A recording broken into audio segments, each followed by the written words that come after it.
এই গণমিছিল বেসিক্যালি আমাদের যাদেরকে গ্রেফতার করা হয়েছে তাদের নিঃশর্ত মুক্তি। আমাদের আর কোনো কথা নাই, যে কোনো একটা দুইটা থেকে যে কোনো একটা করতে হবে, হয়তো দাবি মানতে হবে, না হলে উনিকে পদত্যাগ করতে হবে। আর আমার ভাই বোন যারা যারা মারা গেছে প্রত্যেকটা খুনের জবাবদিহি করতে হবে, উনিদের জনগণের সামনে ক্ষমা চাইতে হবে, তারপরে আমরা ছাত্ররা সবাই ঠান্ডা হব।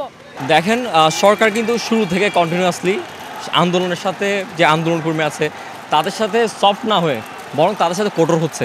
এবং শুরু থেকে আমরা দেখেছি এ পর্যন্ত অনেক মানুষকে মারা হয়েছে, কারফিউ দিয়েছে, এবং এই কারফিউ দেওয়ার পর গণগ্রেফতার চালিয়ে গেছে। যখন ইন্টারন্যাশনাল মিডিয়া থেকে ইন্টারন্যাশনাল থেকে চাপ আসছে যে তারা মানুষকে এভাবে ওপেনলি ফায়ার করতে পারবে না, এখন তারা সাধারণ মানুষকে গ্রেফতার করছে।